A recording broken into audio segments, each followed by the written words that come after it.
What is up, everybody? You're tuning into the Riddle Me That podcast with your host, Alex Riddle. Today marks a very special occasion. It's the first live RMT productions here at the RMT household with our boy Jonas.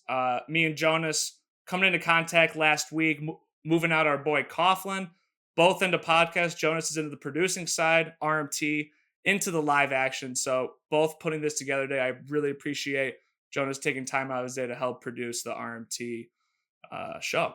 This is awesome. As you can see here, got the fake trophy, couple bobbleheads to show, hey, we're here, baby. Northwestern Hoops. Speaking of Northwestern Hoops is back. Big win over Lehigh this week, starting off their 2025 campaign. We got Gonzaga Hoops as well. We have Bears demise, Bears falling into shambles. We thought maybe Caleb Williams was the answer, but here we are at 4-4, thinking about what are we going to do next. Will Eberflus make it into the next week? Time will tell. So we will be going into a deep NFL slate today. We had an instant classic last night between the Baltimore Ravens and the Cincinnati Bengals. The Ravens edging out the Bengals by 1. As the Bengals try to go for 2 for the win. Insane Thursday night game. It's what we all needed after a crazy election week. Also for myself, I'm just happy to be here. We had a scary incident over on Lakeshore Drive earlier this week. For those of you that know the Ford Focus, you don't know it anymore because the Ford Focus is no more. We had a scary accident on Tuesday night. We did a little drift on Lakeshore, went into the guardrail. Luckily, no one else was hurt. I'm okay. The Ford Focus is dead now, though. But most importantly, I'm here. We had this podcast slated for Friday, and I'll tell you right now, there was no way we were missing this podcast. If you can hear the construction in the background at some of the segments, we apologize. We do live in Chicago here, and people are loud outside. So we apologize for the construction sounds in the background. Let's keep moving. As I tell everyone, be safe nowadays. Weather's picking up. RMT wants to make sure you're okay. And for his own personal safety, right, we are getting a new car. We don't know what we're getting for yet, but we will be in the car market this week. So we will have wheels. But going into the sports here, before I get into anything else, I know why you guys are all here. It's to hear the RMT bet of the week. We've been hot lately. 5 out of our last 7 bets have cashed live here on RMT. And I'm here to give you another winner today. And we will be taking it to the NCAA, the hardwood. College hoops are back. We're in full force here. We have 2 games here that we're parlaying. So 2 money lines here, no spreads. We're not messing with the spreads here. First game here is the Kansas Jayhawks taking on the North Carolina Tar Heels. Kansas favored by 7.5 here at home at Allen Fieldhouse. And we are taking Kansas on the money line here. As I said, a minus 7.5. We don't fuck with minus 7.5s. I'll tell you right now, too many bad beats have happened. We like the Jayhawks at home. Hunter Dickinson coming back for like his 8th year. I swear to God. We think that, with the Tar Heels being a top 10 team, along with the Jayhawks, with the spread being this big, we just feel like, why is this spread so big? We like the Jayhawks at home on the money line to take it to the North Carolina Tar Heels. That's game number 1. Game number 2, we have Santa Clara taking on Arizona State. I believe this is actually, it might be at Arizona State here, but we don't care here. Santa Clara on the money line, minus 195. We watched them in their opening game against St. Louis, who just got Denny Avdiva from Indiana State, along with the Indiana State head coach. So St. Louis, no slouch. Santa Clara looking, sexy from all angles, returning about 75% of their starters from last season. And it really showed that first game, shooting threes, taking it to the hoop. We don't know a lot. That's the thing with college is like, a couple of the guys' names. And I'm not going to lie. I'll watch a team all season long and I'll know maybe one player's name. I do know that they brought back 3 out of their 5 starters who are all seniors. They moved the ball well. And Arizona State lately have just been kind of a sloppy team, turning the ball over a lot the last season or so. And that's what you do in the beginning of a college basketball season is you do kind of have to have your last year biases, which, as I said, can be a little risky betting early in college basketball because you don't know all the intangibles from every team. But we like Santa Clara here early. When a team returns most of their starters, especially in the beginning of the season, it usually bodes well for their team. So Santa Clara on the money line, parlayed with the Jayhawks money line, gets you to about minus 105. So that's a 1 unit play for Big Reds here on RMT. But we think that's good value for, pretty tough college slate tonight. As I said, a lot of big spreads. We don't like going for the big minus 20 spreads. It's pretty much what all of them are. So we'll take the Jayhawks. We'll take Santa Clara, parlay it together. You got yourself a winner there. So that's the bet of the week. We like to get the bet of the week early so the viewers know that, hey, we mean business on RMT. Going into hoops here, we're going to start with my Northwestern Wildcats. If you don't already know, I go to almost every home game. My aunt this year decided to get season tickets for all 18 home games. So you can safely assure that if you're watching the Cats game at home, that I'll be there. So Tuesday or Monday night, Cats taking on Lehigh, 15-point favorites, a 90-46 win for Northwestern. Didn't have their best player, Brooks Barnheiser, Monday night, dealing with a stress fracture that he's almost recovered from in the offseason. Said it's not serious, but you don't love to see your best player in street clothes on the first game. But he didn't have any, casts on or braces, so we think he's all good. But honestly, a good showing from the rest of the Cats. Talk about returning starters. Losing Boo Buie last year, obviously, different culture this year, but leaving his mark on the team with guys like Nick Martinelli, aka Lefty, who's just jacked. The whole team is jacked. They must have finally started to work out in the offseason. I've never seen a Northwestern team as jacked as this team was. But guys like Martinelli putting up 25 and 12. Luke Hunger coming off the bench, not even hitting the rim, just swishes from all angles. You got guys like Matthew Nicholson returning for his senior year. Big boy Nicholson, a.k.a. Big Doofus, getting it done in the paint. And then you got new guys coming off the bench, like Cerundolo, who's a freshman who I don't know where he's from, but he looks good. You got KJ Winham, who's a freshman, hitting threes in the corner, lefty threes. So Northwestern seems to have a diverse group of boys, some that can bang down low, get boards, get putbacks, hit timely threes. And of course, Ty Berry, who got hurt last year, one of their key players, also a senior. Our team's very balanced this year. I think we're going to be another underrated team, which is what Northwestern wants, right? We don't want people to think that we're coming out for blood. We want to take you by surprise. But this would be the third year in a row that Northwestern would make it to the NCAA tournament, which is our goal. Remember, 2016 was our first year ever making it. Last year marked the first year we've ever won back-to-back making a tournament. So we still have a chip on our shoulder looking to make noise this year in a new and expanded Big Ten. I love the new Big Ten. For those of you that don't know, the Big Ten has opened up to numerous old Pac-12 teams, such as Washington, USC, UCLA. So good to see some new faces. I kind of love it. Merging some classic programs into the Big Ten only spices it up. I'll be up at 10:30 at night watching, Rutgers, UCLA. I mean, that's disgusting, but that's what the world's come to now. So if you're a Big Ten guy, I feel like this is great.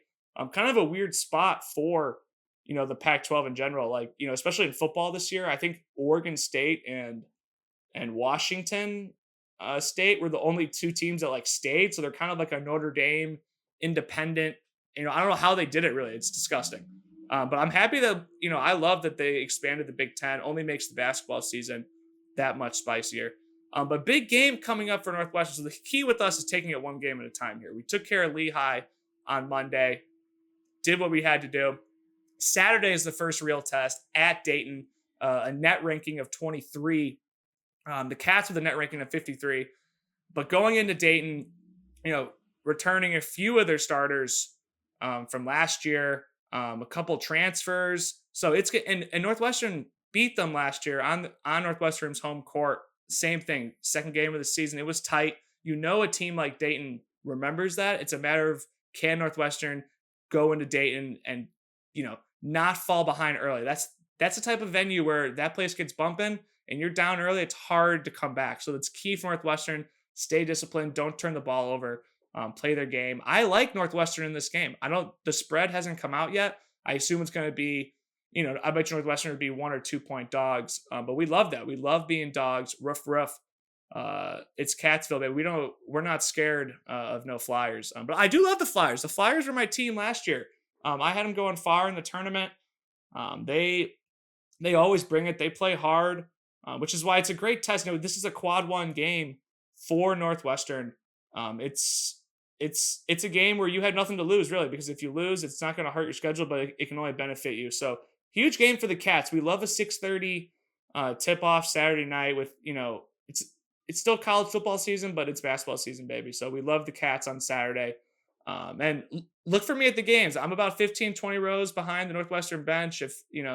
I'll be there all season. We're on the road Saturday, but we got 2 more home games next week that we'll be at. So looking forward to a big Cat season.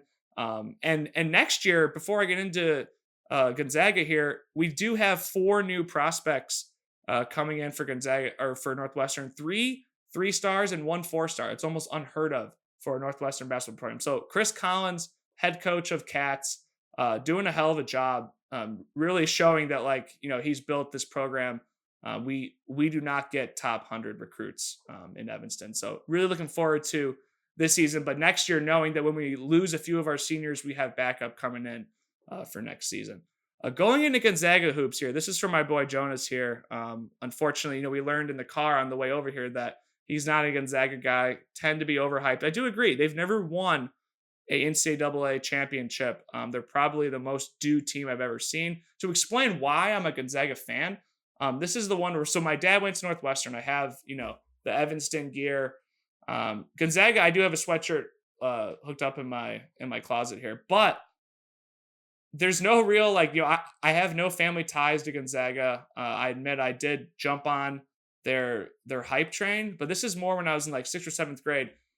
Kelly Olynyk, who's he's still in the NBA. He's actually made a decent career out of himself. Goofy guy with long hair, but was one of the top players in college basketball. Just seeing a team like Gonzaga with Olynyk, Kevin Pangos. If you know Kevin Pangos, you know ball. He made a little league for himself in the league. But, this is after the Adam Morrison days with Gonzaga where they blew it to UCLA in that crazy, heartbreaking Sweet 16 loss. It's like Gonzaga, I think I love an underdog. Now, Gonzaga is always a top 10 team, and that's why it frustrates people. You're top 10, but you can't get it done. You're in a crappy conference. First of all, their conference is not their fault that they're in that conference. It's not Gonzaga, they weren't always a powerhouse team. They eventually, you have to give credit to their coach, Mark Few, who's been there for, he might be the most, if he's not the most, he's a top 3 most winningest coach in college basketball. To be fair, you're in a crappy conference, but that means that every single night a team is acting like you're their Super Bowl, right? So you have to go in there into another team's gym who has nothing to lose and bring your A game every single game. It's not as easy as you would think. I will say it can affect your tournament resume because you've been playing a lot of teams you've been, bouncing up on at later in the season. You're maybe getting away with wins that you normally wouldn't get against more solid opponents. I get that. But they're non-conference. They play about 7 ranked teams every year, and they win about 6 out of the 7. They beat Baylor earlier this week. Number 6 Gonzaga against number 8 Baylor in Spokane, beating Baylor 101-56. And this is a number 6 against a number 8 team. I think the spread was 5, right? That was the largest win Gonzaga's ever had against a top 10 opponent, right? So this team is loaded this year. Starting with Graham Ike down low, Nolan Hickman at the guard.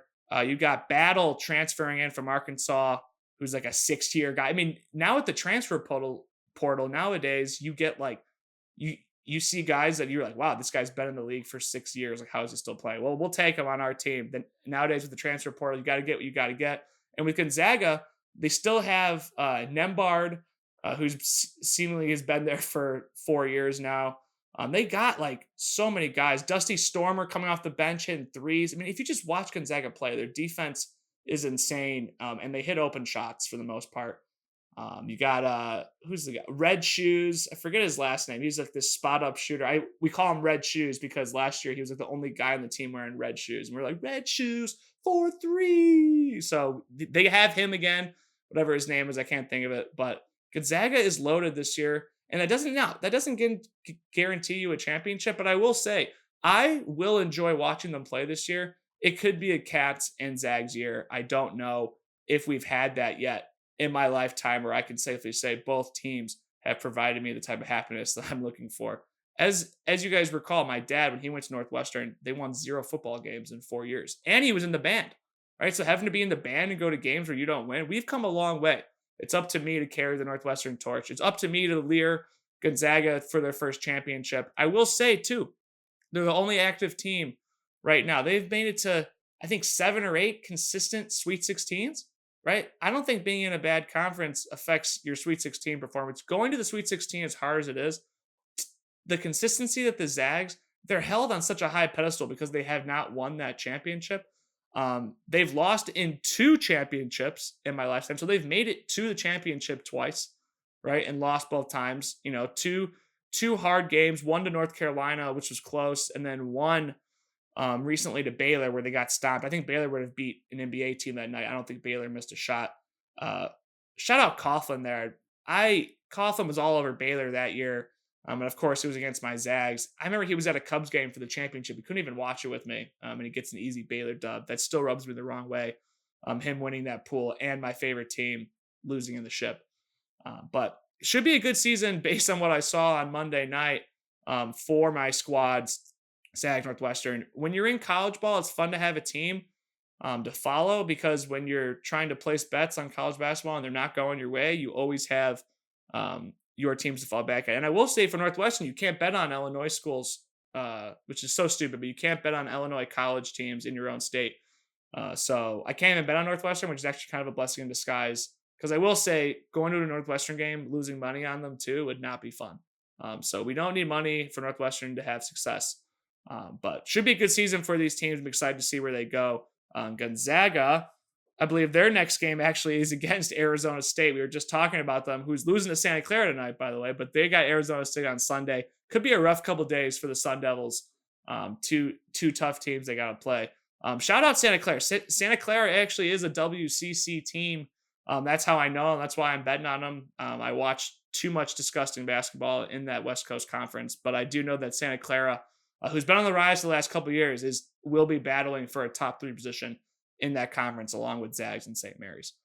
I want to switch gears up here, so that's enough college ball. I want to go to the NFL here, starting with the Chicago Bears.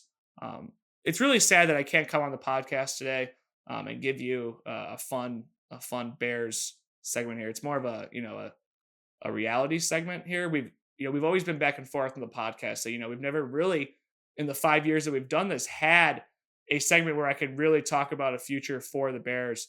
And here we are again with the Bears, flaunting their last couple games.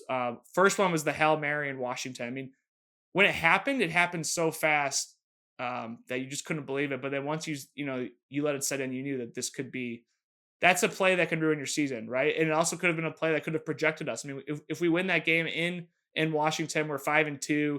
We're all, saying, oh, wow, Caleb Williams played a crappy game, but he led us to victory. When in reality, everything went the other way. Everyone's, the locker room is lost. Everyone wants Eberflus gone. Everyone wants Waldron gone, all for good cause. I mean, the Bears fans have reason to want, coaches gone after, the lack of success we've had in the modern era of football. It's amazing that in 60 years, we can't, we're the only team that has never really had a quarterback. I mean, you can't, even when the Bears went to the Super Bowl, I mean, Rex Grossman was not a good quarterback. The Bears, if you watch those highlights, was led by special teams and defense legitimately, which is why it was such an amazing run, because they literally got there with kicking, punt returns, and defense, right? Their defense this year is solid, but when you're on the field the whole game, right, you get winded. And last week was a perfect example. You go into Arizona, right? And your defense forces a fumble. They had trouble stopping the run, obviously, once the wheels fell off, but the Bears offense just could not sustain a drive. And it's just embarrassing because, you You watch Red Zone or you watch any other team. You watch the Pittsburgh Steelers, who has their ex-quarterback, Justin Fields. He is able to get the ball down the field, right? So something must be wrong internally with the Bears. And I can't say like I'm here just reporting what I see. I'm not an offensive guru. It's why I'm here on the pod. I'm not on the field. But what I can relay is, even going into that Cincinnati Bengals Baltimore Ravens game last night, both these teams, I mean, the Bengals are 4-5, but they look great, right? They can move the ball. They got boys, right? But the Bears, with who they have on offense, DJ Moore, Keenan Allen, DeAndre Swift, right? Caleb Williams, there's no excuse to not be able to move the ball down the field. It just seems like year by year, it's like you just are watching the game and wow, there's no way the Bears are going to get a first down. I mean, the amount of times Caleb Williams gets sacked, I mean, it's just embarrassing. And I'm not here, as you've heard now, I have not on the witch hunt for Caleb Williams. He's 4-4. He's had glimpses of looking really good. It does not help the situation when your team sucks around you, right? I even think if the Bears got Jaden Daniels, they would still be in the same spot because their organization is just poorly ran. I mean, Hard Knocks just gave you the biggest misinformation you've ever seen, right? It's hyping you up. They got that Chicago song where it's like, Chicago, I feel. It's like, wow, like we're all in this together. And then now you're like, we're all just like fire lighting up. We're all in hell. It's just like, wow, that happened fast. At least we're all in it together. And unless you live in Chicago and you're Jonas and you're a Ravens fan, you feel pretty good about yourself.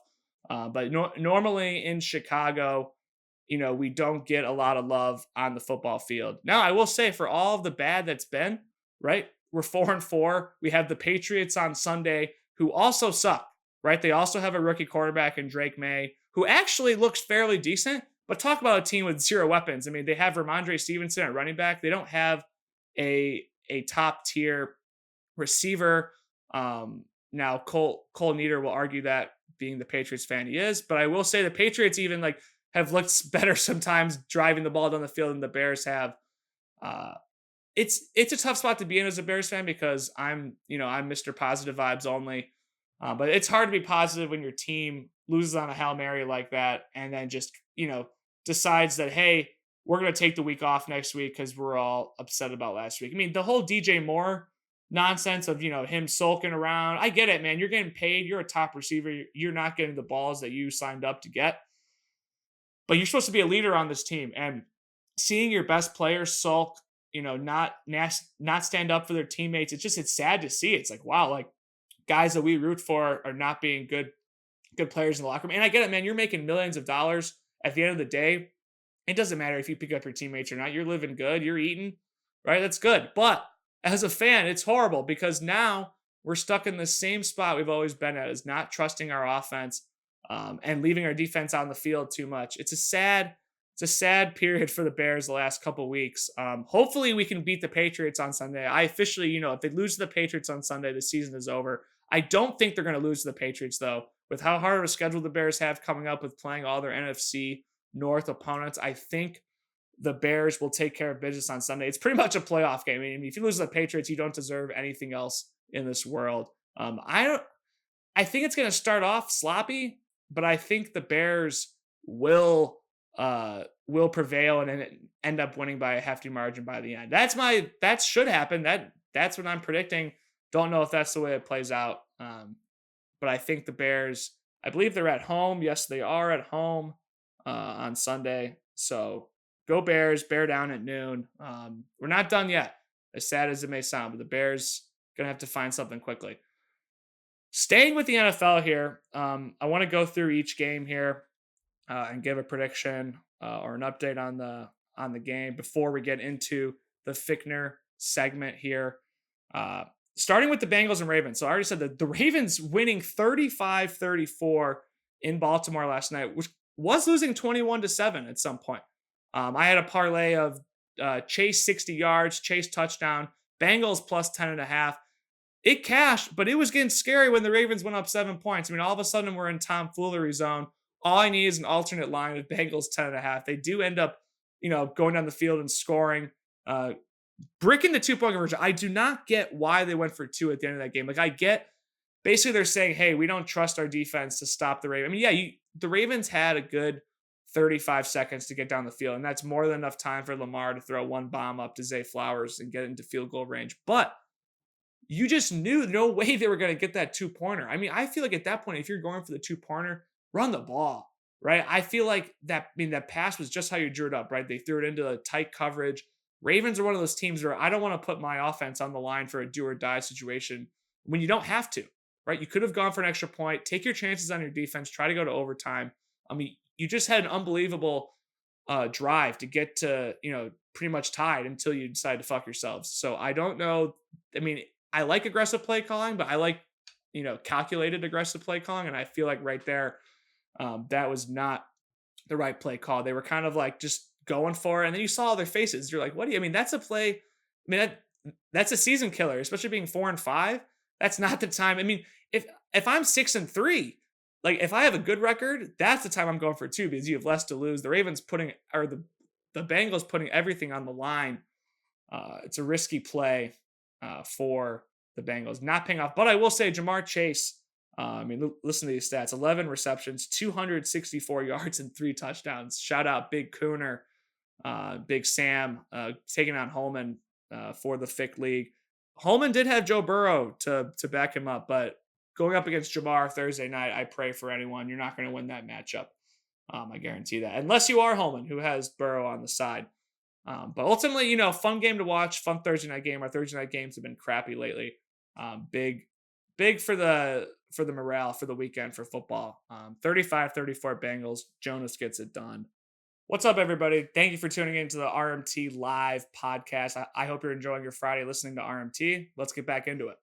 So our next game here, we take it to London. So we're going to go through each Sunday game here and do a quick preview, a quick prediction for each game here. We're starting in London. Probably the grossest game I can imagine here. The New York Giants taking on the Carolina Panthers it's not London. It's Munich, an NFL Munich game in Germany. I forgot about the Munich game. Giants, Panthers, both 2-7 here. Okay, both 2-7. The line is -6.5 G-men.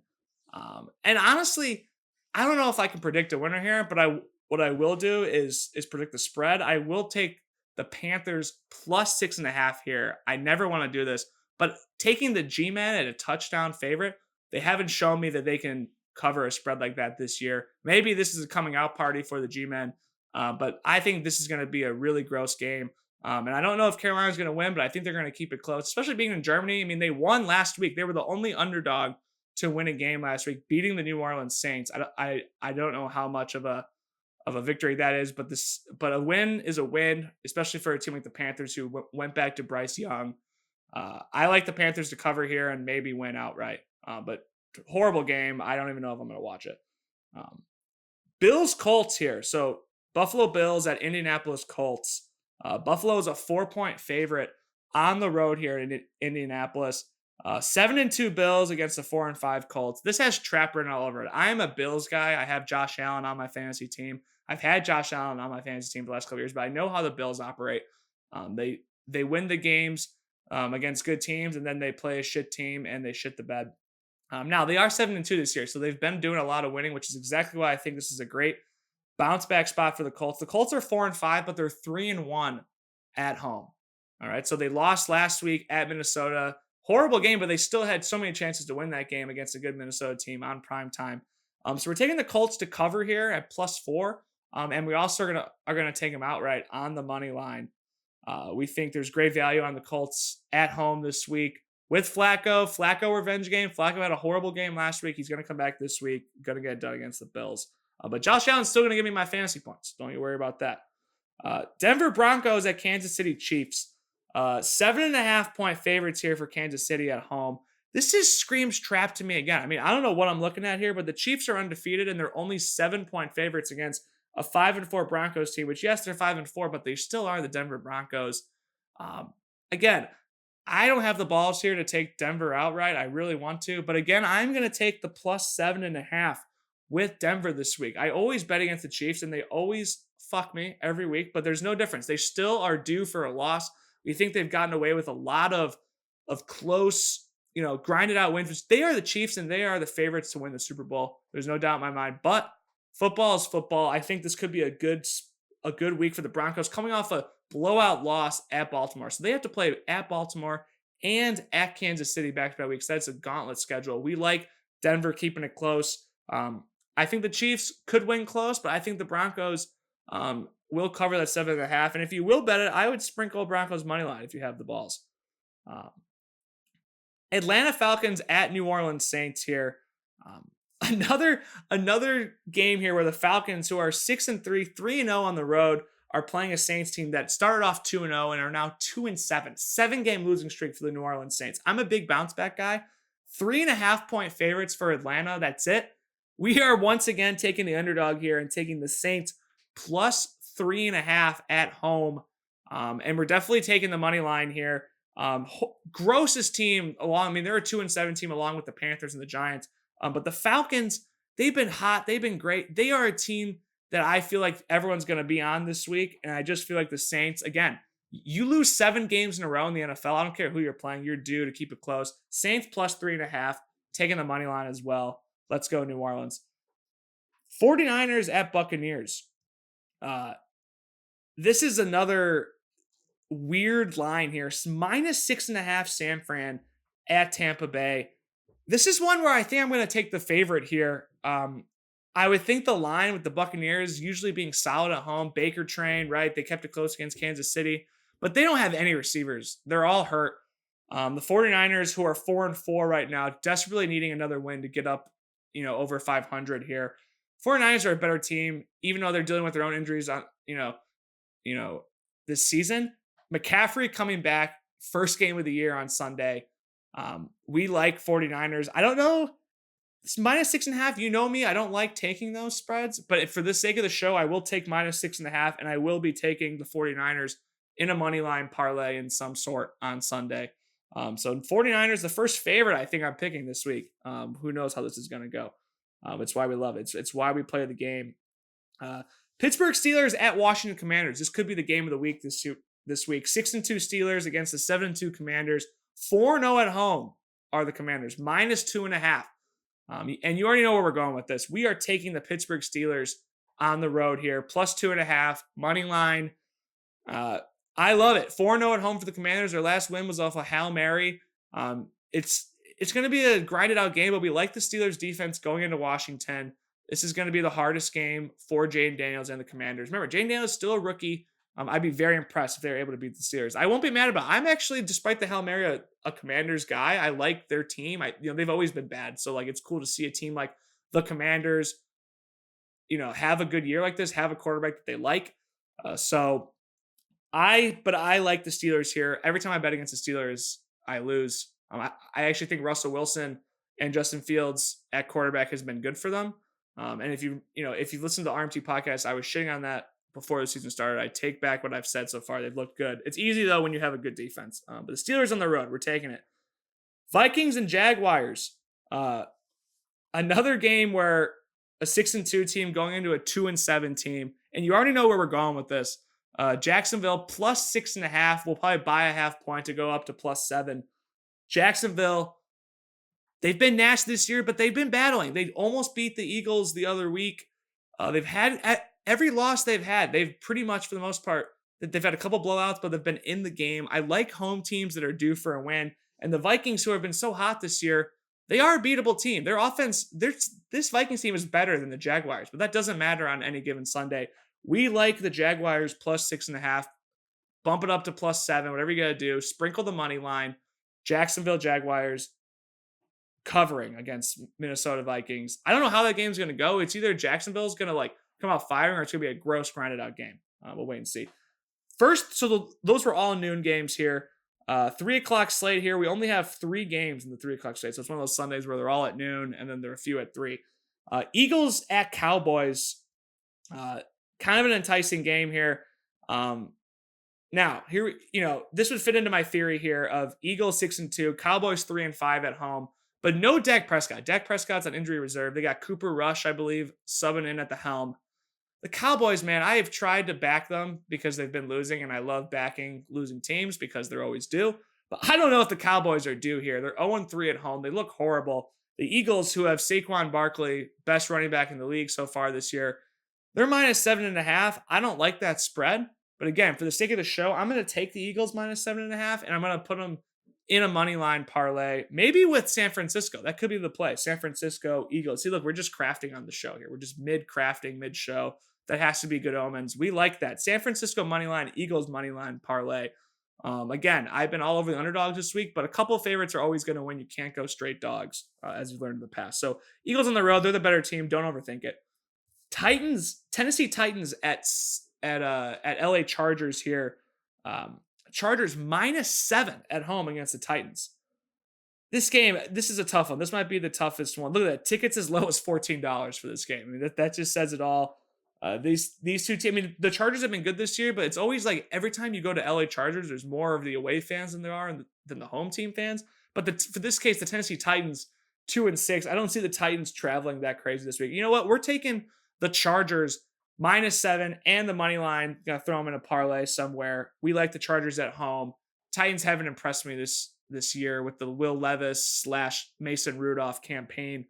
If you're bad, but you got a crappy quarterback, that has your backups, I don't like that. We like the Chargers. They've been looking good. Justin Herbert's been playing better. J.K. Dobbins, and their defense, with the addition of head coach Jim Harbaugh, I like this Chargers team this week.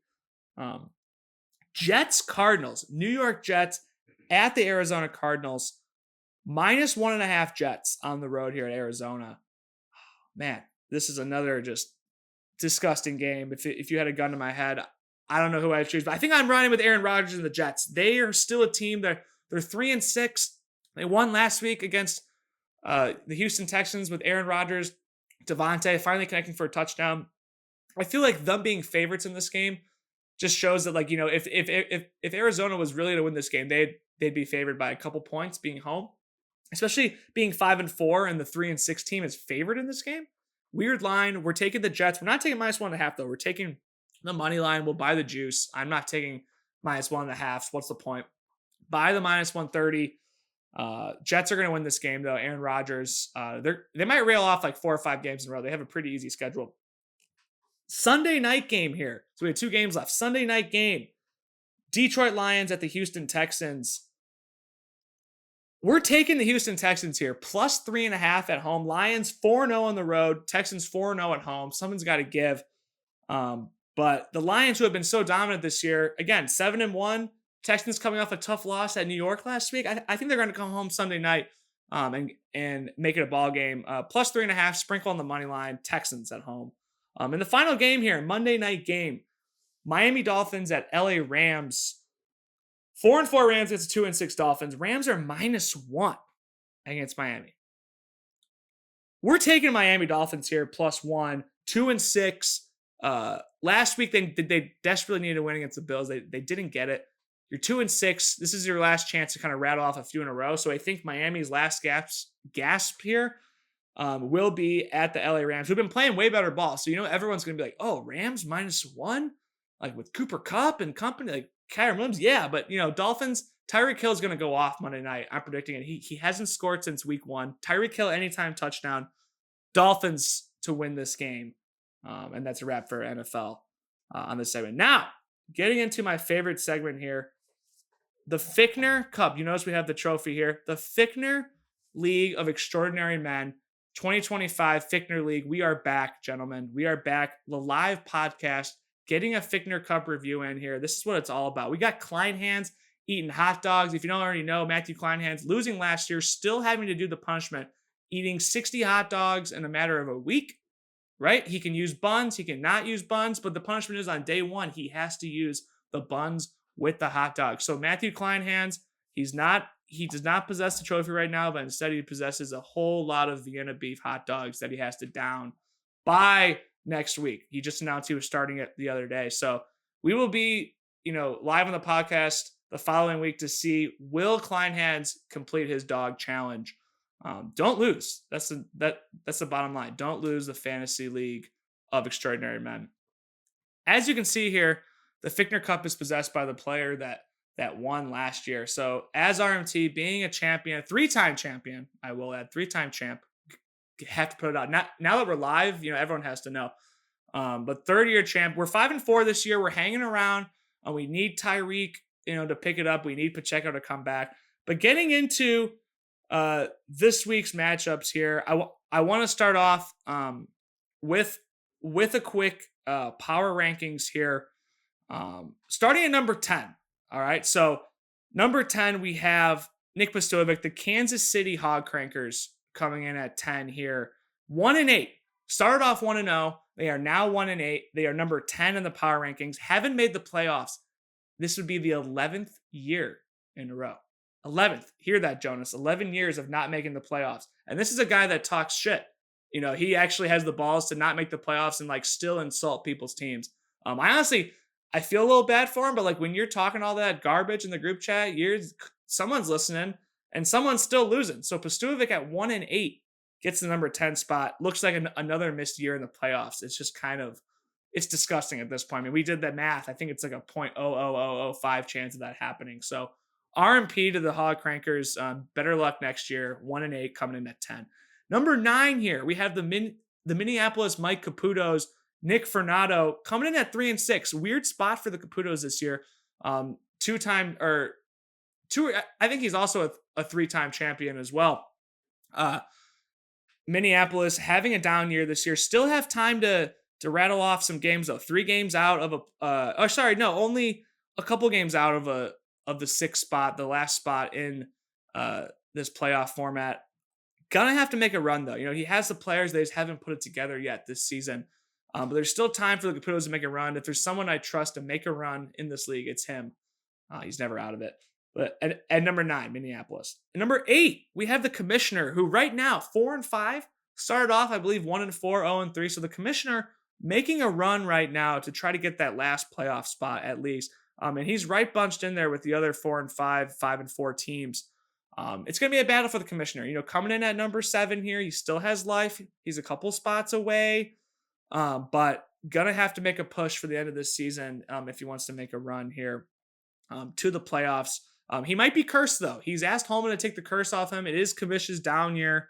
For whatever reason, Holman made the rules, not us. But Commission's down year, needs to step it up to make the playoffs. And number 6, we have... Commissioner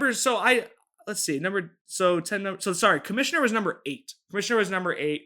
At number 7 here, we have Big Sam, who last night with the Jamar game against Holman, huge start for his team this week as he desperately needs a win to go 5-5. But Big Sam, a former champion in this league, started off slow. Here he is at 4-5. This league's close this year again. Besides the Hog Crankers, this league is tight. Right, so it's cool to see Big Sam coming out. As you know, he got hit in the head by a 2x4 on draft night. He's probably still recovering from that asshole that clocked him right over here in Wrigley. Pretty crazy, actually. If you listen to the pod, you know the background story to that. But the Big Sam at number 7, still with life, trying to make it into this year's playoffs. At number 6, we have Bills South Beach bitches, Alex Riddle, RMT himself, coming in at 5-4. We were 5-3. Tough loss to Biederman's fundamentals last week. He chowed harder than I did. Having eaten those hot dogs last year, I think they gave him the advantage he needed for the chow department. A tough loss to the Biedermans, ultimately giving him the spot in front of me. But Bills, we're still, we get Pacheco back. We get Tyreek going. We like our team. We like where we're at. We don't, as you know from last year, the 6th seed sliding into the playoffs, getting it done as the last seed last year. So you're never out of it in this Fichtner League playoff. So coming at number 6, we got Bills South Beach. At number 5, as I was just saying, we have the Biederman fundamentals coming in with a fire. They're a team that has found a voice in their locker room, someone that never stops fighting, never stops chowing. And that's the Biederman fundamentals coming in at 5-4, trying to make a run, start off a little slow, but here he is at the 5 seed in a playoff position. Let's see if he can finish down the stretch. At number 4, we have Commission's down year, Ethan Holman, getting a huge win last week, moving to 5-4. He started off 3-0. He's been a little shakier this, lately, 2-4 in his last 6 games, but here he is, 5-4, going into a matchup with Kuhn this week, who already started off hot with the Jamar, Joe Burrow combination. So we'll see how that matchup unfolds. Pretty big week because Big Sam's 4-5, Commission's 5-4. We'll see who comes out of there victorious. But number 4, Commission's down. And number 3, we have Peggy Boyd, Matthew Kleinhans, take your kisses. 6-3. People were doubting him going on that Europe trip earlier this year. Here he is at 6-3, proving people wrong. Eating those hot dogs, though. He is eating those dogs. We'll see if that has a positive or negative effect for this week's matchup. But at number 3, having a good year, Peggy Boyd, take your kisses, 6-3. At number 2, we have Team Cough Daddy, who's, as I said, I usually have that Cough Daddy bias coming into the league. People have faulted me for it. I can't help it. And here he is at number 2. So, I'm just being a good friend, but I'm also being a good scout. Cough Daddy with his 3 running backs, Kamara, Brees Hall. Who's his 3rd running back here? He drafted 3 running backs to start the year, and I was giving him shit. And here he is at number 2. I did beat him head-to-head 2 weeks ago. Derrick Henry. So King Henry's his 3rd running back here. Solid 3 backs. They're leading the charge with Kirk Cousins at the helm. I like that. And Malik Neighbors at wide receiver. So good pick, good draft by Coughlin. Ending up at number 2 right now in the standings. And number 1, who also is 6-3. So we have 3 teams tied for 6-3 at the top of the standings here. Mr. 2x4 is Luke Liebert himself, still hunting for that first championship. Has lost in the championship once. He's had good teams, about that action. Great team names. I mean, using the 2x4s for his own personal gain is a classic move by the 2x4s. But putting up most points in the week, probably 6 or 7 out of the 9 weeks. Very consistent. As I was saying, 3 6-3 teams, 3 5-4 teams, 2 4-5 teams. I mean, this league is tight.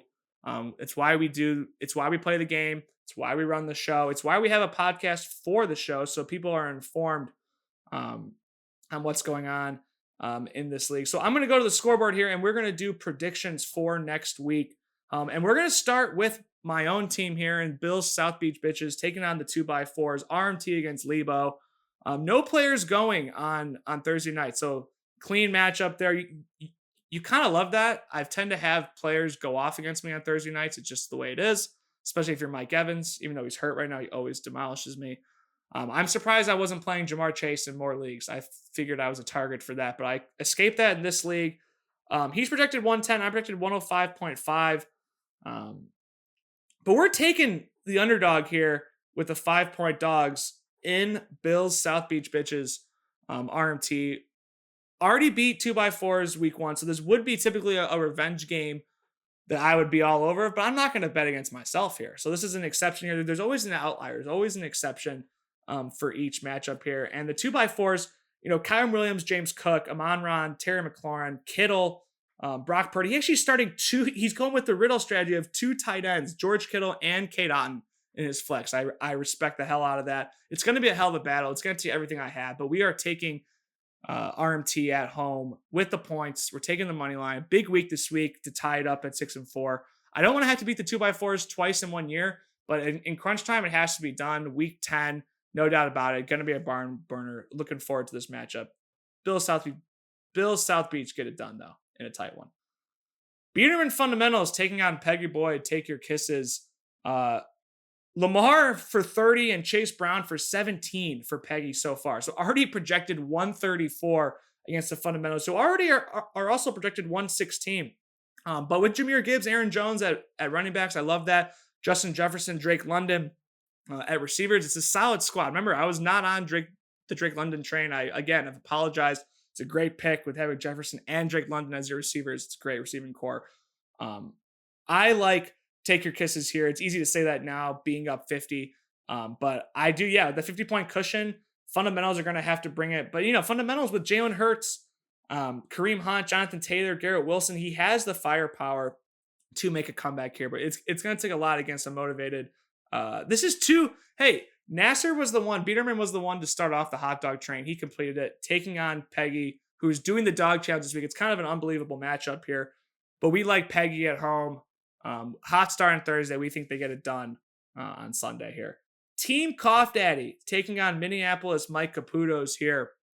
6-3 Cough Daddy taking on the Caputos in Minneapolis. Here. Coughlin with a 13 out of Derrick Henry last night and a 3 out of Justin Tucker and a 4 for Evan McPherson. For Minneapolis, we love Cough Daddy and we love a good Cough Daddy bias. But we are betting against Cough Daddy this week and taking the Caputos. Jonas doesn't like it. That's a true friend right there. But the Caputos need of a bounce back here. Coughlin seems to play to his level of competition. He beats all the best teams, but seems to struggle against the teams that desperately need a win. And with the Caputos in that spot, we're taking the Caputos this week. I might bite my words. This might give Coughlin the motivation. So maybe I'm betting against Coughlin on purpose so he can win and secure my Coughlin bias. We won't know. But we're taking the Caputos. We're taking the points to be safe, throwing them in a money line parlay down the road. But the Caputos, as I said, due for a win. They might get one this week. Derrick Henry with only 13 is what scares me. Usually he secures Coughlin the win, but not really doing his part this week. So Caputos, winning a barn burner against Team Cough Daddy. Big Sam taking on Comish's down year, Ethan Holman. As I said, probably the matchup of the week with Kuhn having Jamar Chase, Holman having Joe Burrow, 49-33. You would think right now that Big Sam would take this. And I have to agree with the numbers here. 50 points from Jamar Chase. If you can't get it done, that's an historic loss for that week. And even though Holman had 33 from Burrow, Holman's probably the only person that could beat a guy having Jamar Chase on Thursday with having Joe Burrow as your quarterback, giving him 33 points, 428 yards, 4 passing touchdowns for Burrow. An unbelievable week. And with Saquon and Chuba Hubbard and CeeDee Lamb, he does have the firepower to get it done. But I think Kuhn with this lead, Holman's team outplays Kuhn's team down the stretch with, Kuhn starting Caleb Williams, Davon Achane, Tony Pollard. It's kind of a gross team, but he has that, that little bit of a cushion. I could eat my words, but I think Big Sam gets it done in a must-win, moving both teams to 5-5. And I believe we have one more matchup here, and we do. It's the Commissioner taking on the Kansas City Hawkrangers, Pastuvic against Boyd. Probably the grossest matchup I've ever seen. Boyd getting a -1 out of Ravens D, and Pastuvic getting a -4 out of Bengals D last night and a 5 out of Zay Flowers. I don't even want to make a prediction here, but I will for the sake of the show. We are taking the Commissioner to somehow climb out of this little hole and make the Hawkrangers go to 1-9. I think the Pastuvic has lost his locker room, and I think that Boyd being 4-5 needs a win bad. I think Boyd gets it done in the poop bowl, taking the under in this game. I don't think either team makes it to 100 points. First Fick Live show completed here. I really appreciate everyone tuning in today. It's been a hell of a journey on the RMT podcast, and to come this far to be doing our first live show with our own props here. This is insane. Shout out to my boy Jonas here for setting this up. He's the man coming here, on his own time, willing to come over here. All I had to do was give him a ride. It's pretty sweet. So once again, I appreciate you guys for tuning in. I want you guys all to be safe. Have a good weekend. And we'll see you next week, everybody. RMT out.